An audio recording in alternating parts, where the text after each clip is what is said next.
Makanya kita itu tahu nggak, kita ini kecepit di tengah. Jangan main-main. Kita ini ada tanggal kadaluarsanya. Ada pengangkatan yang akan terjadi. Kan kita nggak tahu kapan itu akan terjadi. Berarti kita itu ada timeline-nya. Tidak forever. Nikmati selama tanah itu ada airnya. Nikmati selama tanah itu subur. Bertumbuhlah. Kalau Anda belum subscribe di channel ini, segera supaya Anda bisa mengikuti terus rema-rema dari Roh Kudus ya. Roma 11 ayat 13. Masih bicara tentang Israel ini. Roma ini unik sekali. 8 pasal pertama nggak ada Israel-Israelan gimana. Tiba-tiba pasal 9 berubah warna. Semua ini bersambung sebenarnya. Paulus nggak pernah iseng mengajarkan. Tuhan tidak pernah meninggalkan umat pilihannya. Tuhan tidak pernah menyesali kasih karunia. Karena itu ikut Yesus paling aman. Karena Yesus teruji, terbukti. Sejak Adam dan Hawa, Allah kita tidak berubah dahulu, sekarang, sampai selama-lamanya. Kalau dia janji, dia pasti tepati. Abraham sudah mati, dia masih pelihara keturunannya ribuan tahun kemudian. Apalagi anak cucu kita, why worry? Properti mereka aja dijaga, dipelihara, tanah perjanjian namanya. Masa jeripayah kita akan menguap sia-sia? Pekerjaan bisa bangkrut. Tapi fondasi pekerjaan itu jikalau Anda berdoa. Kalau dibangun di atas dasar janji. Janji Tuhan tidak pernah bangkrut di hidupmu. Apapun yang runtuh bisa dibangun kembali. Apapun yang Anda bangun dengan doa. Dan kalau itu di atas perjanjian dengan Allah. Whatever destroyed. Apapun yang telah seolah-olah runtuh akan dibangun di tempat asalnya. Israel itu penting sekali. Karena Israel itu menunjukkan Allah perjanjian. Waktu saya lihat Israel, saya terhibur. Saya berkata begini, kalau mereka tidak ditolak, aku juga tidak. Kalau anak cucu keturunan mereka dipelihara ribuan tahun kemudian, yang gak kenal Abraham, yang gak hormat sama Musa, yang gak tahu Yosua, yang keturunan Daud sih, tetapi sama sekali gak seperti Daud yang hatinya cinta Tuhan. Mereka tetap dipelihara sampai hari ini. Israel kecil itu gak bisa dimusnahkan gara-gara perjanjian Tuhan dengan Abraham. Look at that. Karena itu jangan pernah nilai hidupmu dengan sekarang saja. Apa yang terjadi hari ini. Tolong gali sumur lamamu. Kalau sumur itu perjanjian, ingat kasihnya, ingat keperbuatannya, dan anugerahnya selamatkanku. Ingat kembali. Kita jangan seperti kacang yang lupa kulitnya. Jangan lupa kita dipahat dari gunung batu. Wujudnya bisa kena badai taufan, bisa kena gempa bumi. Kalau kita memahat sesuatu, wajah manusia contohnya hidungnya bisa patah. Hidung yang patah asal itu patahnya di atas batu. Batu karang yang teguh. Itu masih bisa nanti diukir lagi, muncul hidung baru. Satan cannot destroy you. Life cannot destroy you if you belong to Jesus. Kalau kita milik Yesus Kristus, kita tidak bisa dihancurkan, tidak bisa diruntuhkan. Yang percaya katakan amin. Makanya apapun bisa dipulihkan asal kita percaya. Nah, sekarang kita langsung bicara kita langsung mulai di ayat 13. Saya jelaskan ya. Ayat 13. Aku berkata kepadamu, hai bangsa-bangsa bukan Yahudi. Justru karena aku adalah rasul untuk bangsa-bangsa bukan Yahudi, kata Paulus, aku menganggap hal itu kemuliaan pelayananku. Yaitu kalau aku dapat membangkitkan cemburu di dalam hati kaum sebangsaku menurut daging dan dapat menyelamatkan beberapa orang dari mereka. Sebab jika penolakan orang Yahudi hari ini akan Kristus, berarti pendamaian bagi dunia. Orang Yahudi nolak Yesus. Makanya sekarang kebangunan rohani terjadi di Indonesia, di Asia, di Afrika, di Amerika. Sebab jika penolakan orang Yahudi, ras Yahudi akan Kristus berarti pendamaian bagi dunia, dapatkah penerimaan mereka mempunyai arti lain daripada hidup dari antara orang-orang mati? Luar biasa enggak? Kita ini kecipratan berkat. Israel menolak Injil, Injil diberitakan kemana-mana. Cerita Paulus kan begitu. Paulus itu kan ditolak sama bangsa Yahudi. Makanya dia mengebaskan debu dari kaki. Lalu dia berkata, to the Gentiles I'm going. Nah, kepada orang-orang non-Yahudi aku akan pergi. Lalu dia bawa Injil ke Turki. Dia bawa Injil pelan-pelan ke arah barat waktu itu. Timur belum diinjili. Dia mencoba pergi ke Asia, Bitinia, mau nembus ke sana, Afghanistan, atas sana, Irak, Iran. Terus sana kan India. Terus lagi sini kan Southeast Asia, Asia Tenggara. Atau Asia Utara sana, China, Taiwan, Jepang, Korea. Nggak sampai ke situ, udah mati dulu. Tapi Injil sudah sampai ke Spanyol, tahu nggak? Nanti minggu depan itu lebih fun. Minggu depan itu saya akan bicara salah satu judul khotbah yang saya akan sampaikan di kitab Roma nanti adalah antara Yerusalem dan Spanyol. Ada banyak cerita. It's getting more and more interesting. Dan dia membawa Injil sampai Spain. Dia membawa Injil sampai ke Italia, ke Roma. Luar biasa. Nah, gara-gara Paulus ditolak, akhirnya kita yang terciprat berkat. Itulah sebabnya hari ini Tuhan membawa kebangunan rohani diizinkan terjadi di bangsa non-Yahudi. Salah satunya juga untuk membangkitkan cemburunya umat pertama pilihan Allah. Tahukah kebangunan rohani kita ini bukanlah finalenya. Suatu saat gereja akan diangkat. Injil akan kembali ke Yerusalem. Penutupan era Injil nanti suatu hari di kitab Wahyu itu di kalangan Yahudi. Indonesia bukan kebangunan rohani terakhir, Asia juga bukan. Makanya kita itu tahu nggak, kita ini kecepit di tengah. Jangan main-main. Kita ini ada tanggal kadaluarsanya. Ada pengangkatan yang akan terjadi, kan kita nggak tahu kapan itu akan terjadi. Berarti kita itu ada timeline-nya, tidak forever. Nikmati selama tanah itu ada airnya. Nikmati selama tanah itu subur. Bertumbuhlah. Celakalah di masa kairos atau waktu ilahi bagi bangsa-bangsa non-Yahudi. Lalu kita-kita yang dilanda Injil ini separuh-paruh, setengah-setengah dan suam-suam kuku. Ada orang tanya sama saya, Pastor Philip ini keburu apa sih? Terburu-buru apa? Tergesa apa sih? Saya bilang, kalau kita hidup dalam waktu kita ya kita santai saja. Tapi kalau kita tahu kita itu bagian daripada sejarah yang Allah sedang kerjakan di dunia. Kita itu bagian daripada roda yang berputar. Dan semua ini akan berakhir di satu titik. Tidak berputar-putar selama-lamanya. Jangan sia-siakan kehidupan. Jangan sia-siakan. Waktu kita terbatas, belum lagi kita nggak tahu kapan kita akan mati. Aku berkata kepada kamu, hai bangsa-bangsa bukan Yahudi. Justru karena aku adalah rasul untuk bangsa-bangsa bukan Yahudi, kata Paulus. Untuk bangsa bukan Yahudi, aku menganggap hal itu kemuliaan pelayananku. Yaitu kalau aku dapat membangkitkan cemburu di dalam hati sesama bangsaku, supaya dapat menyelamatkan beberapa orang dari mereka. Orang Kristen tidak boleh menganggap remeh perkataan Paulus. Bahwa kita adalah bagian mata rantai kebangunan rohani. Next setelah kita, bangsa-bangsa non-Yahudi ini, Injil harus kembali ke tempat asalnya. Masa anugerah not forever. Bagi setiap individu, suatu saat kita akan berhenti waktu, meninggal dunia namanya. Tapi sekalipun kalau kita tidak meninggal dunia, kita nggak pernah tahu kapan Tuhan akan angkat kaki Dian. Makanya itu selama kita masih berada dalam kebangunan rohani, run as fast as possible. Dengan gereja, I'm not opening a club. Ada orang berkata yang penting gereja itu gini-gini aja. Saya nggak mau, karena gereja bukan klub. Gereja itu bagian dari penyelesaian amanat agung. Hidupmu juga sama. Hidup Anda diberkati atau belum hari ini, semua adalah bagian cerita. Bahwa Allah akan mengakhiri dunia. Suatu hari dunia ini nggak forever di sini. Pahami dulu rancangan Allah supaya Anda mengerti bagaimana berperan di dalamnya. Kalau enggak nanti kita menjadi orang yang pandir pikiran. Kita pikir kita hidup selamanya. Hidup kita itu loh hanya begitu-begitu saja. Mari kita berubah paradigma. Christians, you are called. Anda dan saya terpanggil untuk menyelesaikan sesuatu dalam rencana Tuhan. Jangan buang-buang waktu, sia-siakan kehidupan. Nah, Paulus berkata, aku ini rasul kepada bukan Yahudi.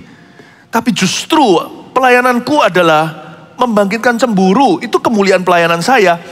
Supaya membuat beberapa orang Yahudi melek hati. Dan agar supaya dapat menyelamatkan beberapa orang dari antara mereka. Christians should not take these words lightly. Keberadaan kita hari ini, kebangunan rohani yang terjadi, ini mempengaruhi. Sebenarnya saya itu punya hati untuk bangsa Yahudi. Tahu nggak kenapa orang Israel? Kalau kita lamban jalan, kita ogah-ogahan pelayanan, belakang yang antrinya itu lama. Pernah nggak lihat? Padahal bukan kecelakaan loh. Lalu ada macet panjang 2 jam, ujungnya di sana ternyata lancar. Tahu kenapa? Orang depan berhenti 3 detik. Apa sih? 3 detik. Apa sih? 3 detik. Apa sih? Ujung sana 3 jam. Tahu nggak di belakang sana orang Yahudi akan binasa. Kalau kita perlahan-lahan, mereka akan binasa.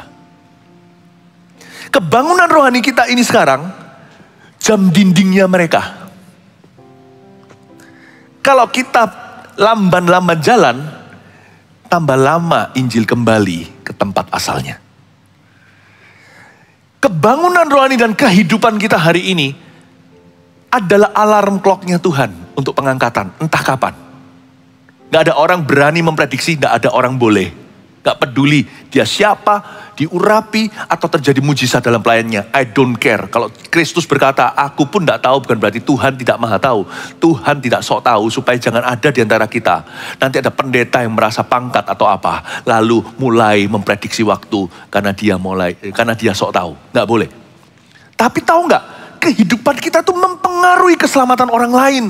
Belum lagi keselamatan orang Israel. Kehidupan kita jadi kayak kita seperti ayolah jadi CGL. Belumlah, aku gak mau. Itu telat 3 detik. Itu telat 3 detik. Ayolah belajar berdoa, atau yang sudah sungguh-sungguh lalu mundur lagi dalam Tuhan. Itu ngambil resources sumber daya. Nanti berapa orang Kristen harus mendoakan Anda? Mestinya mendoakan jiwa baru. Malah mendoakan jiwa lama.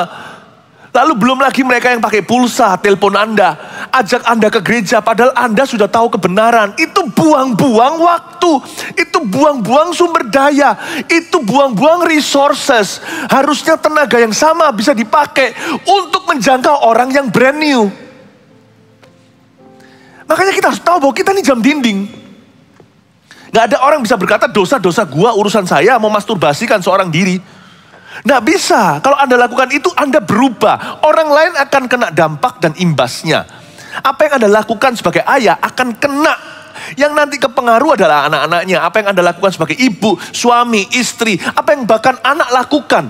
Itu urusanku kan, bukan urusan papa mamaku. Anda akan jadi bottleneck-nya ayah ibumu.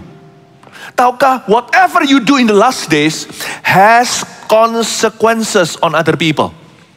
Apapun yang Anda lakukan di akhir zaman dan zaman edan ini ada konsekuensi nyata pada diri orang lain. Gak ada orang bisa berkata, dosaku asal orang lain gak tahu, asal aku gak melukai siapa-siapa dan merugikan siapa-siapa. Siapa bilang, ketika Anda berdosa Anda dirugikan. Ketika Anda rugi, seluruh keluargamu merugi. Seluruh gerejamu merugi. Coba lihat itu dosa Akan, Yosua, semua masuk ke sana, semua siap, cuma sisa satu yang simpan perak. Mencuri. Saya harus hati-hati ngomong seperti ini karena bukan prosperity ya. Kalau saya coba ngomong sesuatu yang agak berani ya. Dan saya ngomong ini bukan karena hari ini kita persembahan persepuluhan ya, enggak ya. Karena persembahan persepuluhan di gereja ini tidak ada pengaruh pada kami hamba-hamba Tuhan. Lebih atau kurang semua ke misionaris. Kami semua dibayar dengan fixed salary. Penghidupan kami itu sudah ada standar tetapnya. Jadi saya ngomong begini itu, tolong pahami, hati saya murni. Satu orang aja mencuri apa yang menjadi milik Tuhan.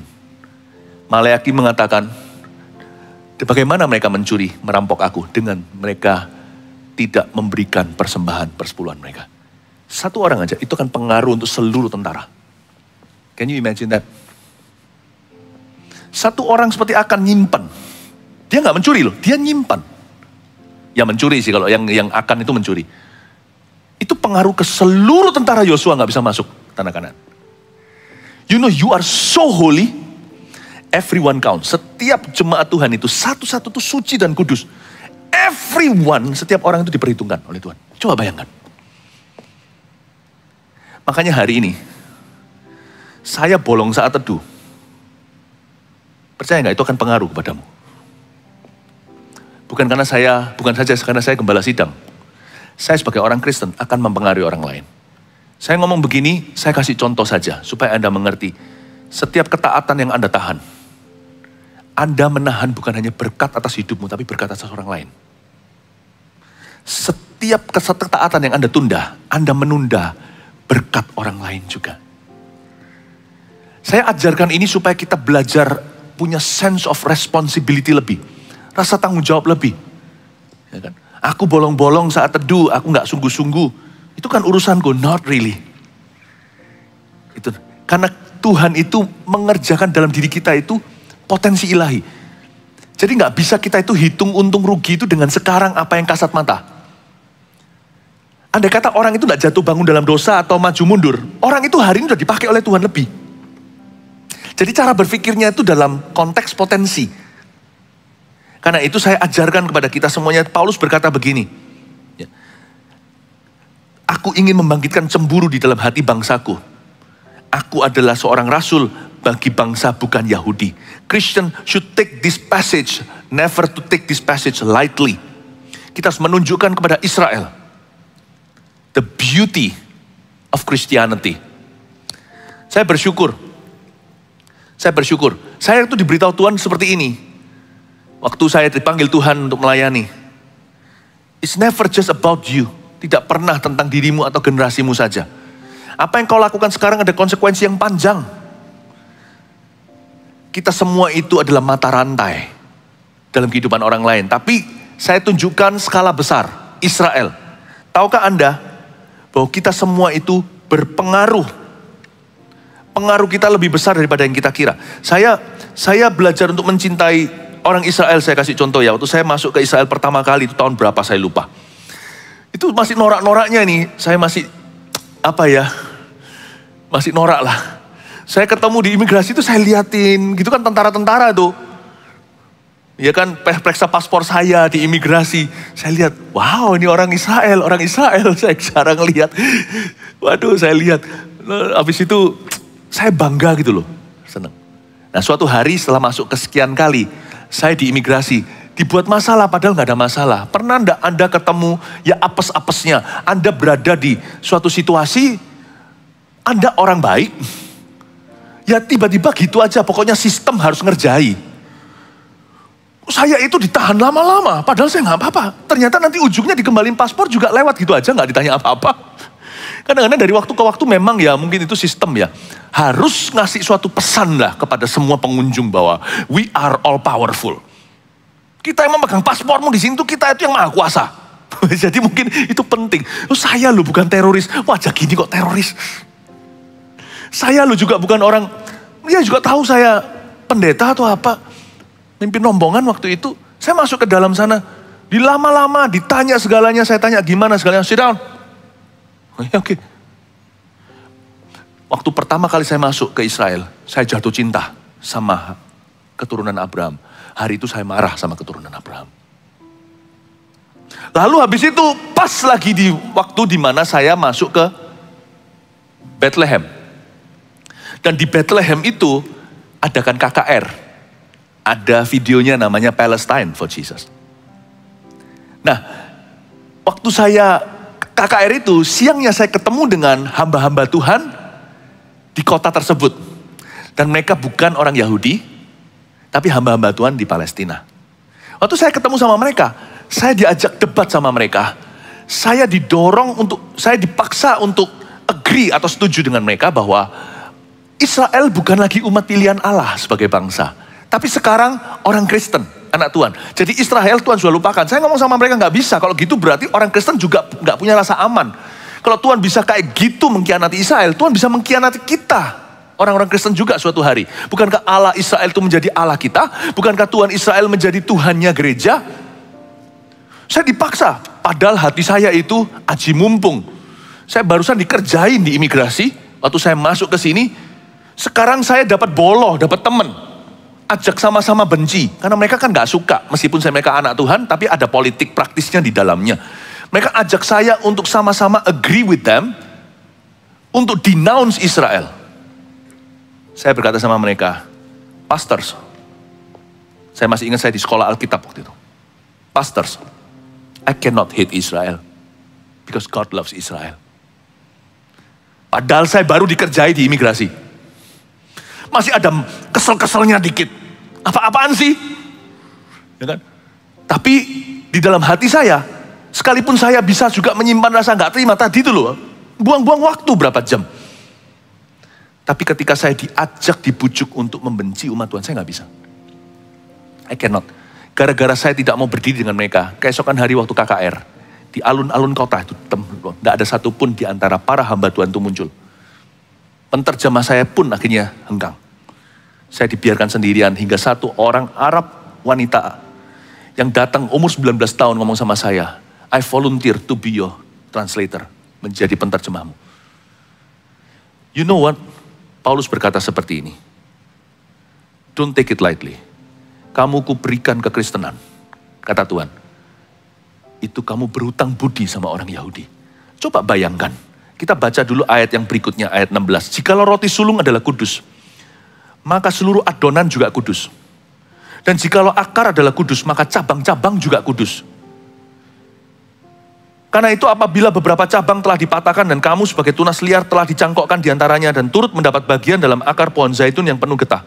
Janganlah kamu bermegah terhadap cabang-cabang itu. Jangan kamu bermegah terhadap Israel, hai gereja. Sekalipun sekarang orang Israel sedang tidak percaya sama Yesus. Secara individu, orang Yahudi yang mati tanpa Kristus ya binasa lah. Gak bisa mereka berkata, aku Yahudi loh ya. Bisa aja Tuhan yang sama berkata, aku bisa menciptakan anak Abraham dari batu itu. Gak ada. Ya, Yohanes 14 tetap berlaku. Tidak ada jalan kepada Bapakku kecuali melalui aku. Akulah jalan kebenaran dan hidup. Sekalipun Israel secara ras itu pilihan Allah, individu lepas individu, kalau mereka mati di luar Kristus tetap binasa.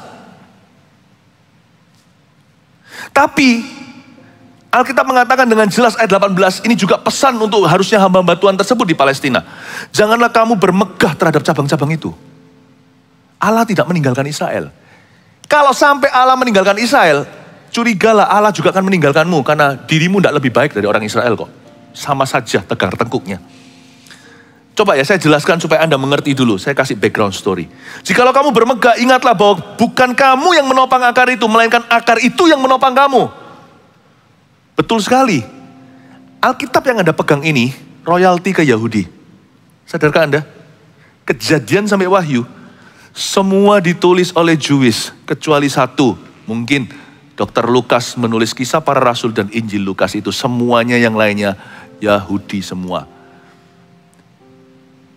Sebagian besar di Perjanjian Baru ditulis oleh seorang suku Benyamin namanya Paulus.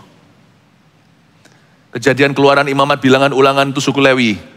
Musa yang menulisnya.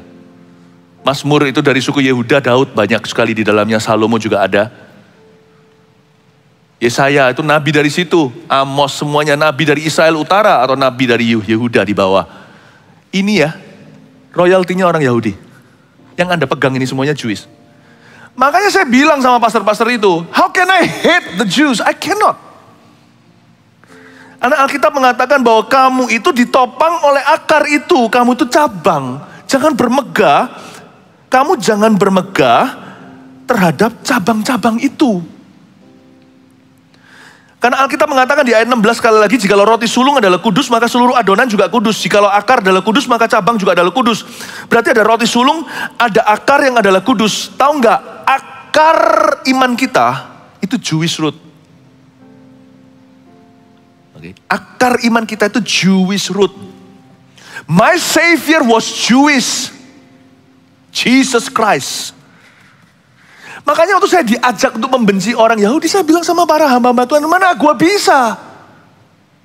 Saya malah heran, garuk-garuk kepala. Lu orang pakai Alkitab apa? Kok bisa benci, kok ajak saya hari ini orang Indonesia untuk membenci orang Israel? Nggak bisa saya.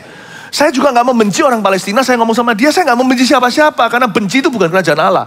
Saya bilang, Anda juga nggak bisa paksa saya benci atas alasan apapun. Saya nggak tentu agree dengan mereka, dengan keputusan-keputusan nasionalnya, saya nggak tentu agree. Saya nggak setuju roket-roketan ini dan itu, karena saya lebih percaya damai sejahtera, bukan perang-perangan. Saya ini anak damai, bukan anak perang. Tapi saya nggak bisa pungkiri, Allah tidak menolak keturunan Abraham. Kalau sampai Allah menolak keturunan Abraham, siap-siap hengkang dari kekristenan. Para hamba-hamba Tuhan saya beritahu, berarti dia akan hengkang dari hidupmu juga. Kenapa anak yang pernah berlalu dari perceraian papa mamanya gak pernah rasa aman lagi, mau papa mamanya kawin lagi? Sekali perceraian terjadi, berarti keluarga itu pernah cerai. Tuhan gak pernah menceraikan umat pilihannya. Makanya itu tadi di ibadah sebelumnya saya bilang, kalau saya kuepangkan anak, saya kuepangkan ke Tuhan Yesus. Satu-satunya Allah yang terbukti dari sejak Adam dan Hawa tidak pernah hengkang dari janjinya. Satu-satunya. Nah, saya bilang, coba Jewish root kita, akar kita, roti sulung kita kudus, akar kita adalah kudus, Jewish root. Coba kita kira-kira bayangkan ya. Kalau sekarang ya, saya ngomong orang ini nggak ngomong dengan Alkitab, tapi bicara aja tentang jumlah orang-orang Israel zaman dulu dibandingkan dengan jumlah populasi hari ini. Kayaknya. Kalau dengan sekarang aja zaman dulu di Afrika, sekali Reinhard Bonnke ngadakan acara di Nigeria 1 juta bertobat loh. Kayaknya di atas sana, hari ini aja di Firdaus, lebih banyak orang Asia Afrika daripada orang Yahudi. You agree? Saya yakin sih, di sorga sekarang itu, apalagi zaman dulu Amerika, sekarang kan beda. Zaman dulu kan Amerika mengalami pembangunan rohani. Kayaknya lebih banyak orang Amerika dari Eropa di situ. Daripada, tapi sekarang makin banyak orang Asia. Jadi yang di atas sana, sawo matang sipit-sipit itu lebih banyak. Coba bayangkan. Nanti dari Indonesia Timur, dari Kupang, dari Papua. Nanti Anda akan lihat, di atas sana itu suaranya merdu-merdu. Banyak orang Ambonnya. Tapi jangan pernah lupa loh. Some Jews up there in heaven, they are classical. Anda tidak bisa gantikan. The prophets. Nabi-nabi. The kings. Raja-raja, imam-imam. The early church believers. Sejarah mencatat, setelah kebangunan rohani terjadi di Yerusalem, dari 200.000 populasi manusia di Yerusalem saat itu, 100.000 belong to one church. 100.000 itu adalah anggota dari gereja mula-mula. Cuman mereka nggak punya gedung. The first century, di abad-abad pertama, belum ada gedung gereja. Jadi mereka semua bertemu di rumah-rumah, memecah roti di sana. Dan duduk diam di bawah pengajaran para rasul yang tersebar luas dari rumah ke rumah. Di early church, berapa banyak orang yang hari ini sudah meninggal dunia gak ada di bumi ini. Sekarang udah ada di sorga. Itu yang disebut roti sulung dan akar kudus. Your root is Jewish. Your first bread was Jewish. Makanya sampai hari ini saya punya sebuah kebiasaan. Tapi saya gak tanamkan. Saya gak mau jadi berlebihan di dalam gereja yang kita pakai. Beda-beda sih, setiap gereja lain-lain ya. Kita nggak terapkan tiupan shofar atau apa di sini, nggak ada salah dengan itu sih. Tapi saya rasa itu sudah nggak dipakai. Saxophone lebih enak. Paham maksud saya? Zaman dulu nggak ada drum. Tapi sekarang pernah sekali ada satu orang Yahudi, seorang Kristen Yahudi yang datang di sebuah gereja yang pernah kita sama-sama datang dan semuanya pakai cara-cara Yahudi. Dia orang Jewish, dia berkata, apa ini? Bangsaku aja nggak begini lagi nari-nari. Nggak begini lagi kok, masih kita go back in time itu gimana? Mau nggak kita meninggalkan iPhone kita atau Samsung kita, sekarang kita pakai kembali Nokia, Motorola yang gedenya botol-botol minum itu. Orang Yahudi yang masuk ke gereja, yang mau coba Yahudi-Yahudian, akan tertawa. Apa-apaan ini? Dia bilang, kami meninggalkan Yudaisme, kalian kok malah masuk? Paham ya? Our Jewish root is Jewish. Tapi kita tidak usah masuk ke dalam Judaism. Tapi saya punya sebuah kebiasaan yang mungkin saya nggak pernah ceritakan jarang-jarang. Until today, I pray for Israel. Saya sarankan Anda, selipkan di dalam doa Anda. Doakan untuk Israel. Waktunya nggak semakin, tahu nggak? Ketika, saya nggak ngomong gini itu mengkeramatkan Israel, nggak ya. Ada banyak hal saya nggak agree, tapi mungkin ini bukan posisinya untuk saya cerita gimana. Tapi kalau bicara soal Roma, saya harus detail. Kalau nggak gitu, nggak ada daya tariknya. Saya nggak boleh main aman. Ada banyak kebijakan Israel secara nasional, saya sih nggak mau masuk ke dalam situ, tapi I may not agree with them. Tapi saya tahu Allah punya hati. Seperti Allah cinta Palestina, Allah cinta ras Arab, Allah juga cinta ras Yahudi. Dan mereka adalah pilihan, mereka adalah akar roti sulung dan akar kudus.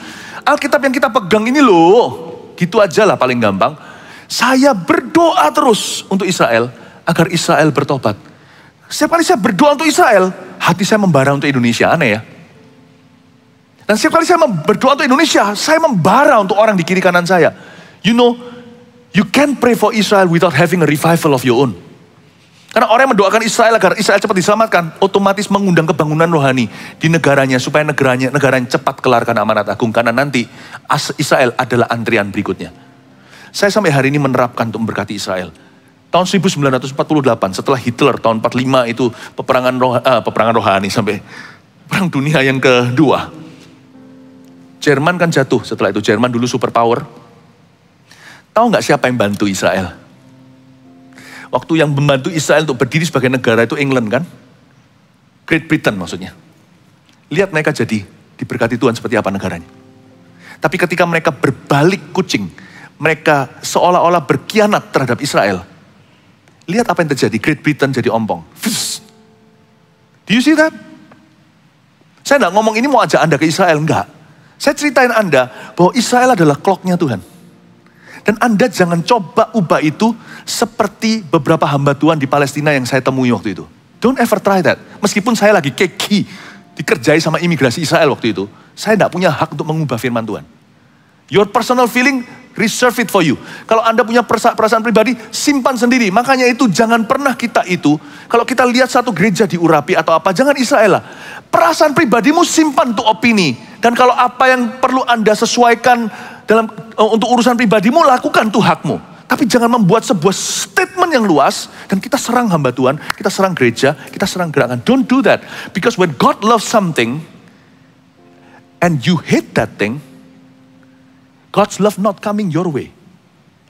Kalau Tuhan mencintai sesuatu, Anda lawan itu, Allah punya kasih tidak ke arahmu. Karena itu Great Britain belajar menelan pil pahit itu. Tahu nggak siapa yang to the rescue, siapa yang bantu? Amerika. The United States of America membantu agar supaya Israel mulai dibantu ini, dibantu itu. Makanya Amerika diangkat Tuhan. Once upon a time, suatu hari, bukan once upon a time, suatu saat dulu. Amerika mulai berubah setia. Lihat Amerika sekarang gembos.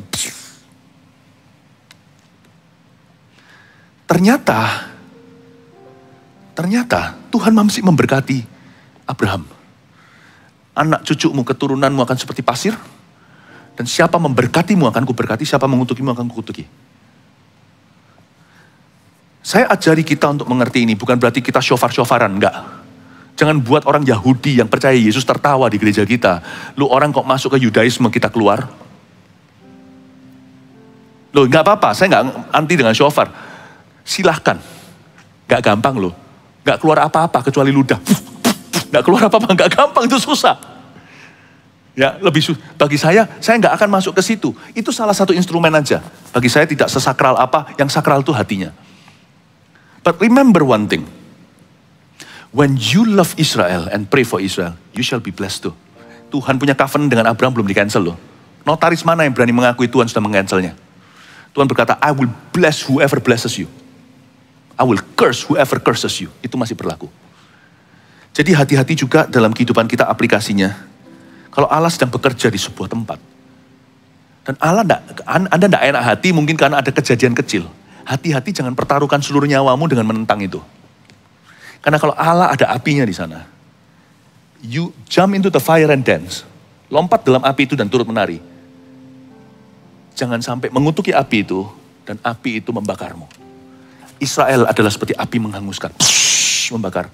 Britain merasakan, Amerika mulai merasakan.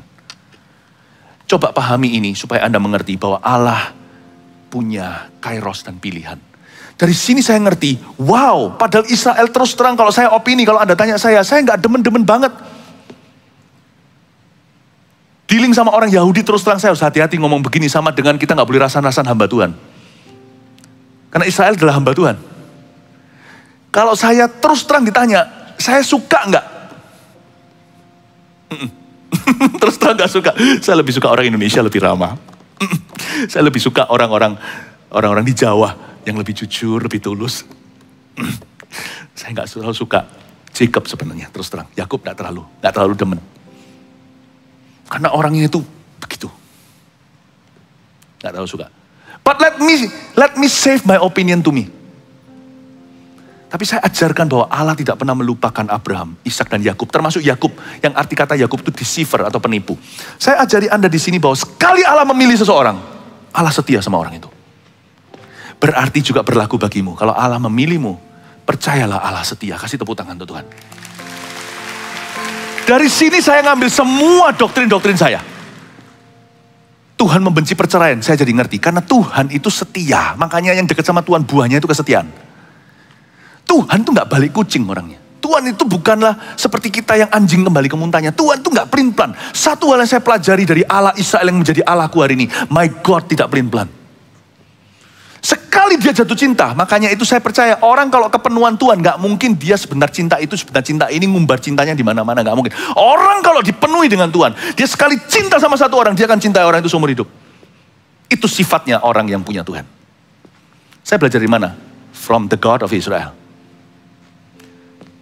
Tuhan gak pernah lo berantem sama mempelainya. Zaman dulu kan Israel. Lalu dikit-dikit coba baca di Yesaya. Tuhan menggambarkan Israel seperti wanita, seperti istrinya. Dikit-dikit Tuhan berkata cerai. Makanya orang yang kepenuhan dengan Tuhan gak pernah keluar kata cerai. Karena Tuhan ribuan tahun dikhianati Israel gak pernah keluar sekalipun kata cerai. Makanya di Yesaya dikatakan, mana surat ceraimu? Engkau telah pergi cuma-cuma, kembalilah cuma-cuma. Jangan belanjakan hidupmu untuk sesuatu yang bukan roti. Dari Allah Israel ini saya bisa derive, saya bisa ambil berbagai doktrin kehidupanku dan prinsip iman. Allah Israel telah mengajarku untuk tidak pernah mengkhianati orang yang saya komitmen dengannya. Jadi, ngerti Pastor Philip sekarang kenapa kita belajar Israel. Bukan supaya kita jadi Yudaisme, bukan. Saya belajar Israel supaya belajar karakter Allah. Saya belajar banyak dari Israel ini. Saya melihat mereka, saya berkata, oh anakku aman sama Tuhan. Daud lo titipin anaknya, lihat jadi apa. Abraham titipin anaknya, lihat tuh. Aku titipkan Vanessa, Jeremy, dan Warren ke Tuhan Yesus. Allah Israel dahulu, sekarang, selama-lamanya tidak pernah berubah. Saya ada bisnis, kalau ada bisnis, ada urusan apa zaman dulu, saya selalu titipkan ke Tuhan Yesus. Sekarang gereja, saya titipkan jemaat kepada Tuhan. Gua mau hidup, gua mau mati kayak saya gembalanya atau suatu hari bukan gembalanya. Saya tahu jemaat ini akan di-take care oleh Tuhan. Kenapa? Karena Allah Israel adalah Tuhannya gereja kita. Kasih tepuk tangan untuk Tuhan. Tangkap itu. Tangkap itu. Makanya itu jadi orang Kristen. Jangan kalah sama orang Israel. Sekali dapat perjanjian, pegang itu. Makanya itu yang harus dipegang gini terus. Itu bukanlah rekan bisnismu. Bukan koneksimu. Bukan harta uang berapa yang ada di saldonya. When your bisnismu punya perjanjian dengan Tuhan, itu Ishak punya perjanjian sumur dengan Tuhan di perjanjian lama. No one, Abraham punya perjanjian maksudnya, tidak ada orang bisa nutup sumurnya selama-lamanya. Cepat lambat, Ishak akan menggalinya. Karena itu kalau di dalam rumah Anda dulu, Anda masuk ke rumah itu, lalu rumah itu dulu pakai macam-macam cara-cara yang bukan diajarkan firman. Udah? Sekarang sama teman-teman CG aja, sama-sama di situ kuduskan dan serahkan rumah itu ke Tuhan. Sekali serahkan, percayalah. Jangan takut hantu di WC nanti. Kalau sampai ada setan di rumah Anda tengking saja, itu setan lewat, dia gak bisa tinggal. Satu tempat yang sudah diserahkan, forever milik Tuhan, seperti Israel. Amin Bapak Ibu Saudara. Kalau anak Anda pernah diserahkan di gereja, waktu kecil seperti ini, kepada Allah Israel, 1, 2, 3 ditumpangi tangan. Dahulu kan begitu. Sekarang kan penyerahan adalah khusus, nanti ke depan juga ada khusus, saya buka sedikit rahasia. Kita rancangkan nanti berapa lama sekali kita akan dengan penyerahan anak hari Jumat. Jadi baby-baby biasa kumpul diserahkan. Jangan anggap enteng-enteng itu. Itu dikuepangkan ke Tuhan Yesus. Itu luar biasa. Anak Anda kalau sudah diserahkan ke Allah Israel di dalam nama Yesus Kristus itu, sekali diserahkan kepada Mesias, you believe. Kalau anak Anda menunjukkan tanda-tanda tidak baik, nakal lah apa segalanya, Anda tidak usah fight dari awal. Anda tinggal klaim asuransi Anda dan berkata, Tuhan kau berjanji. Jangan marah sama Tuhan tapinya. Marah sama setan. Tuhan sudah berjanji, anakku ini akan jadi hamba Tuhan. Anakku ini akan menjadi anak baik. Anakku ini dari awal sudah ada dalam nubuatan. Bukankah anak-anak kecil akan bernubuat? Klaim kembali. Jangan kita nangis lalu tidak berdaya berkata, kenapa? Don't be weak. Apa yang sudah engkau serahkan kepada Allah Israel, Allah itu akan berjuang bagi anakmu. Ada banyak hal saya pelajari. Kayaknya cuma Israel doang. Kayaknya cuma ngomong soal Israel. No. There's so much I learn from Israel. Bukan pergi ke Israel. Dari kebenaran tentang Israel itu saya banyak belajar. Allah yang sama. Tuhan tahu kok. Tuhan, my eyes are watching you. Bagaimana Tuhan memperlakukan Israel? Begitulah nanti Tuhan memperlakukan saya. Tuhan gak mungkin salah. Tuhan gak mungkin salah. Kalau ada orang datang ke Anda, tak beritahu ya rahasia orang ini. Jangan beritahu dia rahasia apa-apa ya. Anda bisa langsung melihat, nanti rahasiamu juga akan diberitahukan ke orang. cara Allah memperlakukan Israel, Anda harus berkaca dan tahu inilah cara Allah memperlakukan aku. Tidak ada kesalahan pertukaran bayangan pada Tuhan. Allah Israel itu setia dan sekarang menjadi Yesus Kristus Allah kita. Kasih tepuk tangan untuk Tuhan. Ya. Karena oyot kita, akar kita kurang kuat, Bapak Ibu Saudara. Berapa banyak di antara kita adalah Kristen generasi kedua? Ada, saya Kristen. Generasi kedua itu berarti papa mama udah Kristen dulu, Anda Kristen. Pol-pol lah gimana paling 3-4 generasi. Kita perlu akar kudus roti sulung. Lihat lebih jauh daripada nenek moyangmu. Lihat kepada nenek moyang itu, Abraham. Lihat ke sana. That God you worship now. Makanya itu orang Kristen yang mundur dan menggantikan imannya demi karir atau demi promosi, itu orang yang paling bodoh di seluruh dunia. Anda menukarkan untuk Gucci yang bagus, untuk Gucci yang kinclong mengkilap, yang sekarang bagus di pasaran yang bagus. Tapi Anda tukarkan sebuah Gucci yang usianya ribuan tahun teruji dan harganya naik terus. Dari dinasti mana dan sebagainya. Itu sudah masuk ke Sotheby, masuk ke Christie, masuk kemana itu ditawar, itu sudah gak keruan harganya. Anda tukarkan untuk beli satu Gucci mahal di toko modern situ. Itu sama dengan orang yang menggantikan Allah Israel dengan sesuatu apapun demi dapatkan modern blessing. You're making the biggest mistake. Makanya saya tidak akan pernah exchanging my God for anything. Karena Tuhanku selain Yesus Kristus itu naik ke atas itu suku Yehuda. Daud, dari Daud kan suku Yehuda ke Abraham, itu Allahnya Israel. Titisannya itu Yesus Kristus. I will not exchange that for anything. Mana mungkin saya gantikan untuk beli gelas mana di mall yang bagus, yang mahal kali, yang ada sedikit, yang ada emasnya, grafiranya dan segalanya untuk sesuatu yang dari dinasti Ming. Don't exchange Jesus. Israel itu kayaknya, apa sih Pastor Philip ngomong soal Israel gak relevan buat saya? Salah, sangat relevan. Karena oyot saya cuma 3-4 keturunan saya ini Kristen generasi kedua. Mama saya Kristen dulu. Oh 3 sih. Mak Coh, ya lompat. Ya pokoknya 3. Gak cukup. Tapi sekarang setelah saya baca firman, saya tahu ternyata oyot saya itu akar kudus sampai di balik tirai. Saya berkata, wow, iman yang kumiliki ini sakral. Wow, makanya saya jaga kerohanian. Saya saat teduh sungguh-sungguh, saya betul-betul pelihara seperti biji mata. You want to know why? Karena saya seperti punya sebuah barang artifact. Yang satu-satunya di dunia, tiada lagi sejak zaman itu. Allahku sejak dari purbakala yang sekarang tinggal di dalam diriku. Dan sekarang tinggal di anak-anakku. Saya gak akan takut nanti anak-anak saya mau apa, bukan pilihan mereka. Sorry nak, kamu sudah di skakmat. Allahnya Abraham sekarang jadi Allahnya papamu. Jadi siap-siap kamu jadi Ishak, Yakub, apalah, mau Salomo, mau nakal lah, kamu pasti kembali cepat lambat. Lihat ya, tambah nakal kamu, 7 keturunan berikutnya nanti keluar pendeta semua. You have faith in the God you worship, not in the man you minister to. Saya harap Anda untuk mengerti bahwa rasa aman itu penting dan rasa aman kita itu jauh di balik tirai. Oh haleluya, semoga Anda menangkap sesuatu ya di sini ya. Oke, lompat aja ya. Toh sudah baca kan? Kan sudah baca, jadi enaknya gini loh, jadi saya gak usah bahas semua kan sudah dibaca. Ayat 25 kita lompat aja. Jam dinding kedatangan Tuhan itu apa dan kota keselamatan.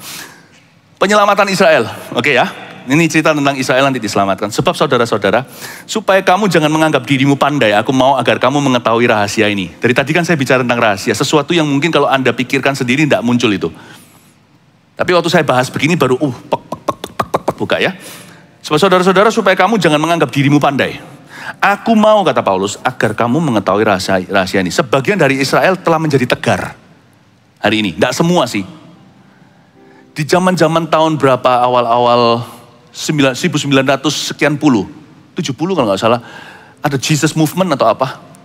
Itu gerakan-gerakan itu salah satunya di antara itu akhirnya ada banyak sekali orang Yahudi yang terima Tuhan, ada yang membawa Injil ke situ, sehingga ada yang namanya Messianic Jews. Atau Yahudi Messianic. Itu orang-orang Yahudi yang percaya Yesus bukan anak tukang kayu semata-mata. Yesus adalah juru selamat, dia adalah anak Allah. Bukan orang Yahudi yang menganggap ini ada rabi gila. Dia menyamakan diri dengan Allah sehingga mau didorong oleh orang Farisi dan ahli Taurat dari tebing jurang.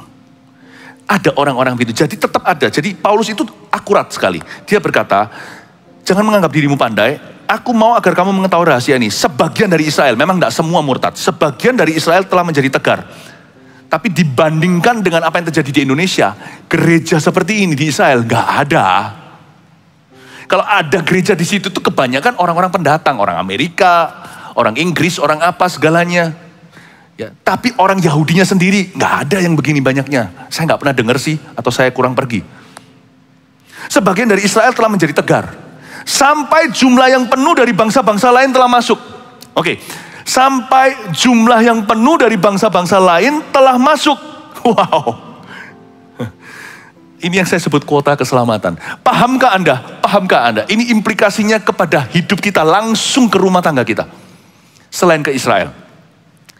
Jadi Israel itu akan tegar sampai kebangunan rohani yang diceritakan di kitab Wahyu, yang akan diprakarsai oleh 2 orang nabi. Kita nggak pernah tahu mereka siapa, tapi mereka so pasti Yahudi, karena orang Yahudi hanya mendengarkan orang Yahudi. Orang Yahudi itu picky, mereka hanya mau mendengarkan Musa. Yesus datang aja membawa ide baru aja mereka tolak mentah-mentah. Jadi nanti yang muncul mungkinkah Elia dari 2 nabi itu yang di kitab Wahyu, mungkinkah itu Henok yang tidak pernah mati, kalau kita nggak percaya reinkarnasi, mungkinkah 2 nabi nanti yang memberitakan Injil kepada Israel hingga terjadi kebangunan rohani 144.000 orang diselamatkan. Itu bukan angka harafiah, 144.000 itu berarti 12 suku, akan terjadi kebangunan rohani Israel seperti sekarang kita melihat revival di Indonesia.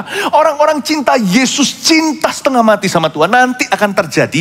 Yesus bukan saja sekedar tukang kayu. Hosana, Hosana akan kembali dengan palem sesungguhnya. Itu akan dikibarkan untuk Tuhan dan berkata, datanglah kerajaanmu. Itu nanti lewat nabi besar dan tidak ditulis namanya siapa. Tapi yang pasti itu bukan pendeta Amerika, penginjil mana, bukan. Gak mempan. Nah, itu gak akan terjadi sebelum kuota keselamatan non-Yahudi itu dipenuhi. Sampai jumlah yang penuh dari bangsa-bangsa lain telah masuk. Nah, saya kasih Anda satu pemikiran. Ada pepatah berkata begini yang seringkali sudah dipopulerkan. Kapan Yesus datang kembali atau pengangkatan terjadi? Kapan? Sampai Injil diberitakan ke ujung bumi. Nah, ujung bumi itu di mana? Kalau sampai kita tahu ujung bumi di mana, gua ke sana, cepat biar Tuhan datang. Menurut orang-orang tinggal di Amerika, ujung bumi itu Far East atau di Asia. Tapi sekarang kebalik.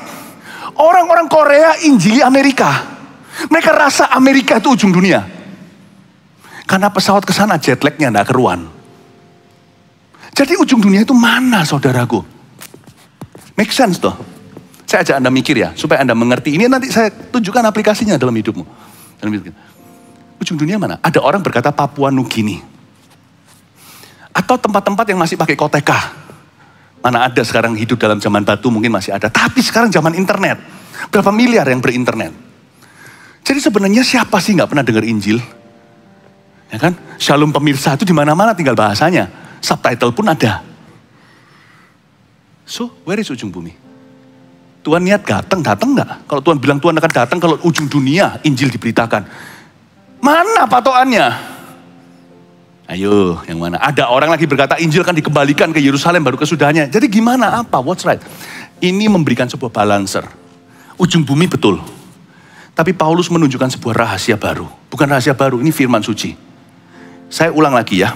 Sebab saudara-saudara, supaya kamu jangan menganggap dirimu pandai. Aku mau agar kamu mengetahui rahasia ini. Sebagian dari Israel telah menjadi tegar. Jadi kebangunan rohani Israel itu menunggu ini. Sampai jumlah yang penuh dari bangsa-bangsa lain telah masuk. Nah, ini dia. Masalahnya kita nggak tahu kuotanya itu seberapa, angka persisnya itu berapa. Jadi sekarang itu setiap kali ada 1 orang Indonesia bertobat, kuotanya kurang 1. Tuhan sudah cepat akan datang. Kalau di Afrika seperti Reinhard Bonnke dulu, sekali kok KKR 1 juta bertobat, langsung hilang 1 juta kuota. Berarti lebih susah lagi papa Anda terima Tuhan. Kalau Anda berlambat-lambat. Kenapa? Karena Alkitab mengatakan, sempitlah jalan ke sorga. Lebarlah jalan ke neraka. Paham maksud saya ya? Kalau emas jadi langka, tambah mahal bukan? Kalau orang semua jual emas jadi murah. Semakin susah peperangan rohani semakin mengerucut. Ketika 1 juta di Nigeria bertobat, good luck my friend untuk anakmu atau saudaramu. Makanya itu nanti yang masuk kerajaan sorga yang berebut, bukan yang leye-leye kaki dan berkata, "Okay, share, whatever will be. Kalau papa terima Tuhan tahun ini ya gak apa-apa, kalau enggak gimana, terserah." Gak bisa. We have a job to do. Belum lagi kita gak tahu kapan mati. Makanya itu Tuhan bilang, carilah kerajaan sorga. Di samping pekerjaan Anda dan profesi, jangan lupakan kebenarannya. Itu indah loh. Kuota. Sampai jumlah yang penuh dari bangsa non-Yahudi telah masuk kemana? Masuk ke dalam kitab anak domba Allah. Nah masalahnya kita nggak tahu kalau Tuhan bisa sebut 5 juta gitu kan gampang, kita tinggal countdown. Tiketing kan juga mudah kalau kita beritahu kursi di dalam gedung ini ada berapa. Tinggal dilihat loh sisa berapa. Nah masalahnya ini misterius. Kita nggak tahu karena memang kita harus beriman pada Tuhan. Tapi yang pasti tidak lebih lama lagi. Tiap kali ada 1 orang bertobat, bersyukurlah untuk tetanggamu, berarti rumah Anda kurang 1 kota. Ya kan? Make sense kan?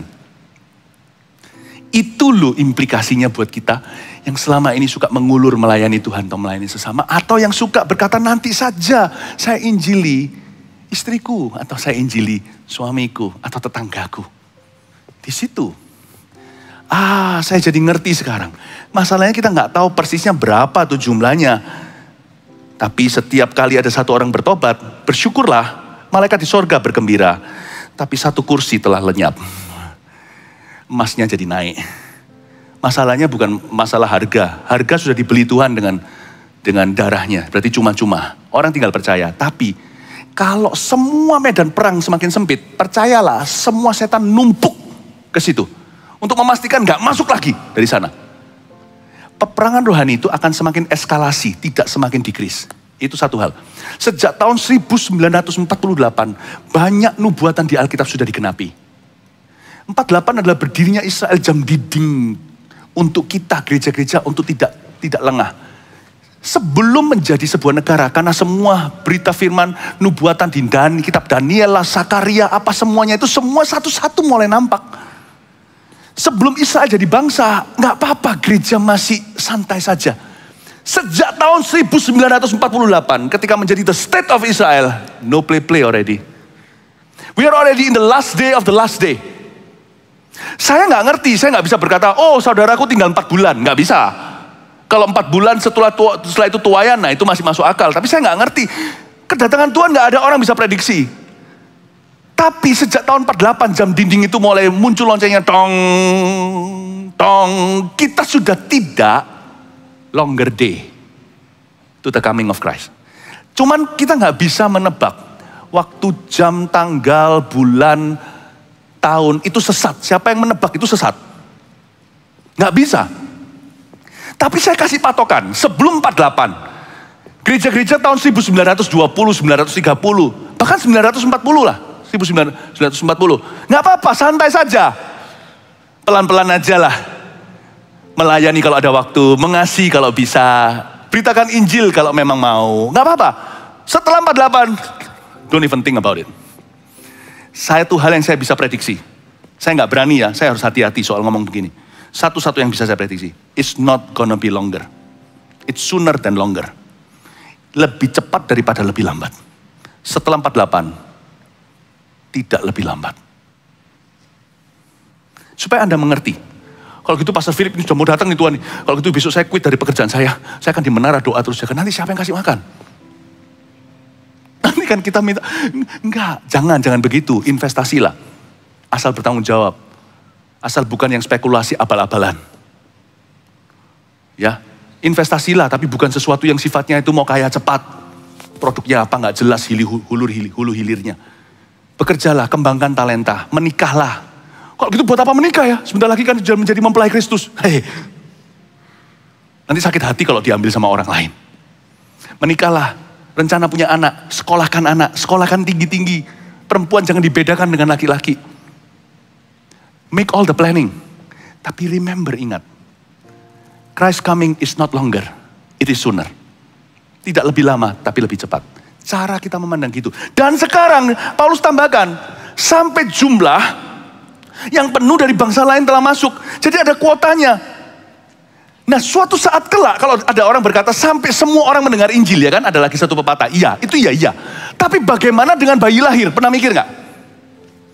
Kalau kita mau memberitakan Injil hari ini semua orang di seluruh dunia nih kita kumpulkan jadi satu, pasti ada yang bolos.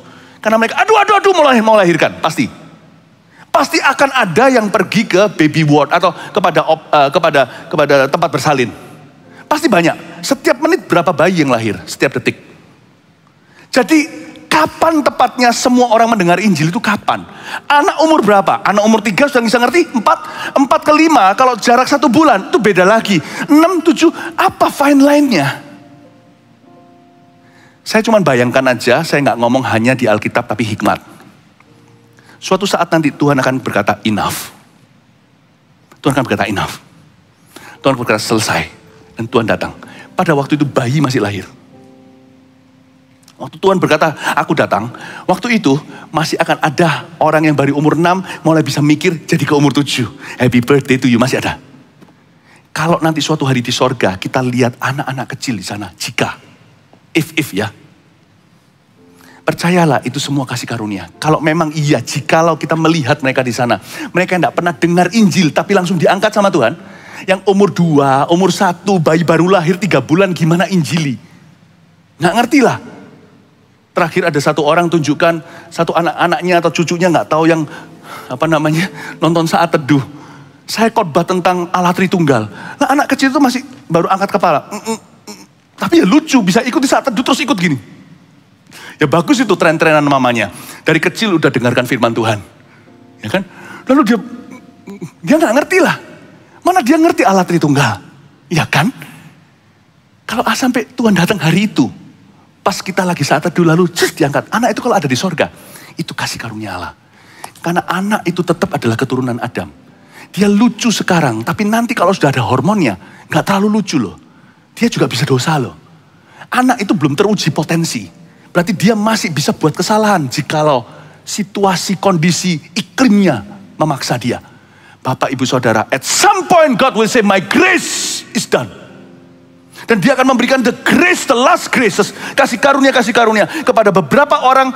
Contohnya mungkin bayi, anak. Mereka tidak patut ada di sorga. Kita semua itu anak Adam dan Hawa. Semua kita itu kalau dikasih kesempatan pasti salah. Tapi semua akan diangkat. Jikalau nanti suatu hari itu tiba. Kalau ada orang-orang terakhir yang Tuhan sapu semuanya. Karena mereka termasuk di dalam bilangan yang belum dengar Injil tapi dianggap sudah dengar. Diambil anak kecil. Then it is God's grace. Your grace tuh, kasih karunia Anda beda. Anda sudah mendengarnya, Anda harus meresponi hari ini. Ada satu titik Tuhan akan berkata, enough, I'm coming. Wahyu 4. Maka Yohanes diberitahu, naiklah ke sini. Di sana ada gerbang, Tuhan sudah siap turun. Pahami, ada satu waktu Tuhan berkata, jumlahnya penuh. Enough. Waktu itu untung-untungan, orang yang mendengar Injil ke-7 kali baru terima Tuhan. Ada satu temannya baru dengar 6 kali, lalu Tuhan sudah datang. Dia gak dapat kesempatan 7 kali seperti temannya. Tapi semua orang yang belum pernah mendengar Injil pertama kali, dengarkan khotbah saya kitab Roma yang awal-awal, kemana orang pergi kalau belum pernah dengar Injil. Nurani mereka akan Tuhan otak-atik setengah mati. Waktu itu. Pahami saya, Bapak Ibu Saudara, satu waktu nanti, God will say, done, enough. Dan itu tidak tergantung Injil ke Papua Nugini. Itu tidak tergantung nanti tiba-tiba semua di seluruh dunia bayi-bayi itu disuruh stop lahir. Supaya nanti gitu loh, genap gitu loh. Diinjili semua gitu loh. Kalau bisa itu dihentikan kelahiran sementara sampai umur 12 diinjili semua. Oke, disensus, sudah dapat lalu Tuhan berkata turun. Enggak akan ada satu titik Tuhan berkata enough. Dan waktu enough itu, mama Anda di bilangan mana?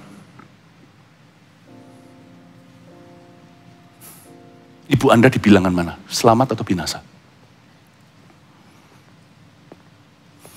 Ini yang mengganggu saya. Saya harap Paulus tidak nulis ini. Kalau Paulus tidak nulis ini, saya kepingin tidak jadi pendeta. Terus terang. Kenapa saya itu lahirnya tahun 1974? Oh, tahu usia saya. Kenapa nggak dilahirkan tahun 1874? Saya bisa jadi orang Kristen yang santai. Inilah yang saya menjawab dengan orang yang berkata, Pastor Philip ini keburu apa sih? Ngapain sih ambisi bawa Injil kemana-mana 300 gereja, 1000 gereja? Now you know. Karena saya mikirkan ibumu. Saya mikirkan tetanggamu, bos Anda, pembantumu. Saya pikirkan, where will they be? Waktu Tuhan berkata, enough.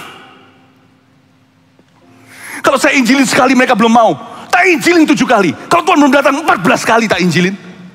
Sampai dia mau, kecuali dia mati atau saya mati dulu. Andai kata Paulus sudah nulis ini, saya nggak mau jadi pendeta. Saya nggak mau KKR. Tapi karena Paulus tulis ini menggangguku. Oh haleluya. Anda belajar sesuatu? Kuota keselamatan. Supaya Anda mengerti hari ini, tolong dijaga ya, tolong dilihat ya sehari-hari. Anda dengarkan, tiba-tiba di Kupang, 20 orang dibaptis hari ini lewat Mawar Siaran. Aduh. Ibu Anda baru kehilangan 20 kursi. 20 kali lipat peperangan rohani untuk jiwanya. Karena setan-setan itu pergi cari tempat yang tandus. Dan berikutnya adalah orang yang belum terima Yesus.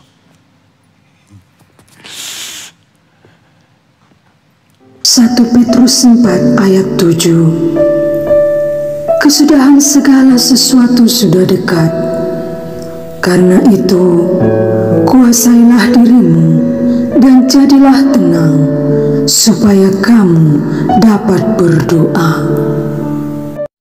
Saudara yang terkasih, terima kasih telah mendengarkan firman Tuhan hari ini. Jangan lupa untuk dukung terus channel ini dengan cara subscribe, like, share, dan juga komen. Agar saudara kita yang lain juga boleh terberkati. Tuhan Yesus memberkati kita.